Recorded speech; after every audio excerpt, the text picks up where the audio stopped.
This is the beauty of this world. If you do the right things, whichever way, it still works. You do it crying, you do it with love, you do it with joy, you do it with hatred, you do it with anger. If you do the right thing, it works. This is the way of the world. As long as you're doing the right things, it doesn't matter how you do it, it still works. There is no such thing as only if you do it lovingly it'll work. No, if you do it lovingly, it'll be beautiful for you, that's all. The process will be wonderful for you, otherwise it'll be misery, but it still works. If you go and water these mango plants with great distress, still it works, mangoes will come. It's just that you can't enjoy it, somebody else will eat it. If you do it very joyfully, lovingly, the first sight of the flower, you'll notice it, maybe you will get to eat it. Otherwise, you may not eat it, but it still works. So, this is the beauty of this existence. As long as you're doing the right things, it works.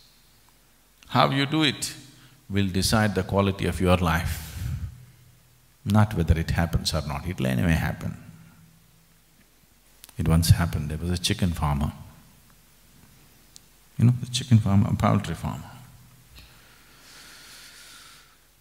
So as a part of enhancing productivity, he was always researching, and one day he found a newspaper article about how a man set a record by laying 24,000 bricks in a day, bricklayer. So he was very inspired. He cut this article out of the newspaper and he was taking it into the poultry. People asked, what are you going to do? Where are you going? He said, I am going to tell all my chicken how this man laid 24,000 bricks in a day. You're hoping. It doesn't work like this. This is not the way it works. A man laid 24,000 bricks, you tell your chicken, it's not going to lay 24,000 eggs for you. It doesn't work that way. Just to find out how this one works, unfortunately, people take a whole lifetime and still they don't know how this works. If you understand this much, that if you raise beyond your discrimination and if you're able to look at everything as one, if you have only one eye for everything,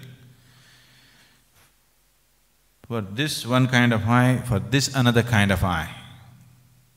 No, not that. You have only one eye for everything. If you're like this, suddenly your body will be full of light, it works. This one thing, just this one thing. If you can, instead of being here, if you allow your spirituality to go till here, if these two eyes get submerged and you are able to see everything with one eye, not with two. You like this person, you don't like this person, you love this person, you hate this person, you are all okay with this one, not okay with this one. This one is nice, you can't stand that one. If you just transcend that, if you're able to look at everything with one eye,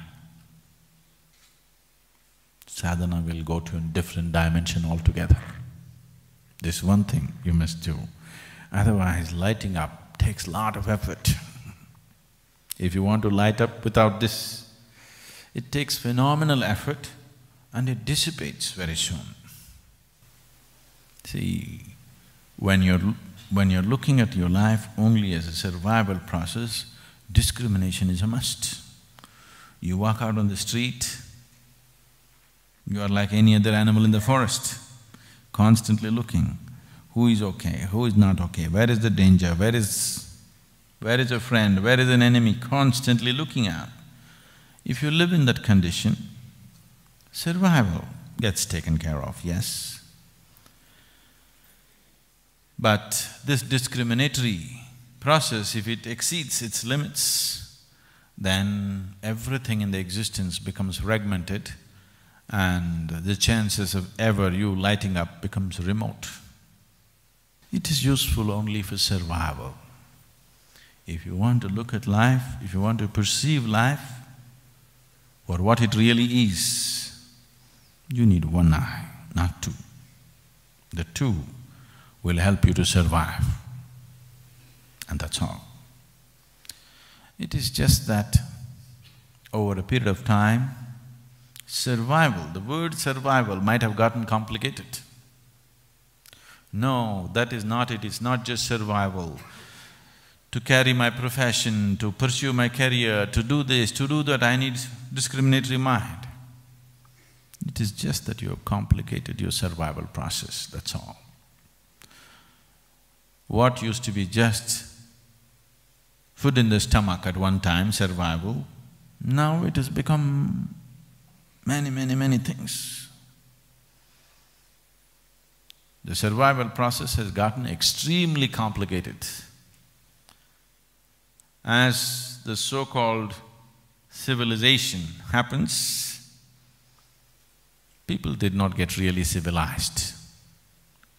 They complicated their savagery. Simple savagery was, you saw a man, if you didn't like him, you speared him. The simple savagery. Now it's very complex. If you don't like somebody, you write a wrong article in the newspaper, not mentioning anything about him, but you'll maul him in a million different ways.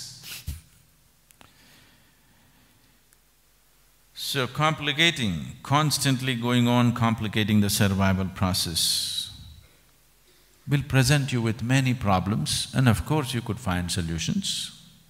You could busy yourself in inventing problems and finding solutions. What is the solution ultimately? You will see if you go like this, the only relief, both for the people who believe they are finding solutions and people who are straightforward about creating problems and people who create problems in roundabout ways.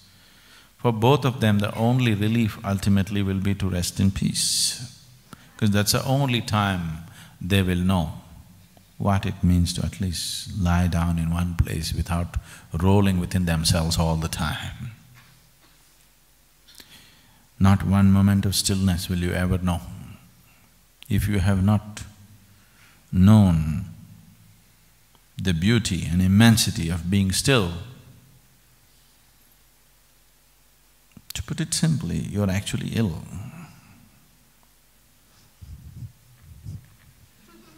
If I sit like this, naturally you will think I'm ill, isn't it? Is this not what's happening with your mind? This is illness. Your only comfort is, even the doctor is not able to see. Because two shaking people can't see each other shaking.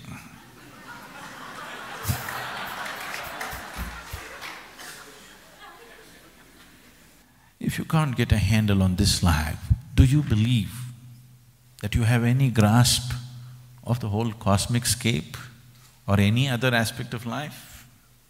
You think it's possible?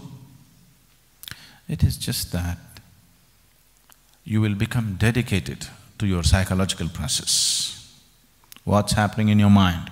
Your thought and your emotion becomes of paramount importance.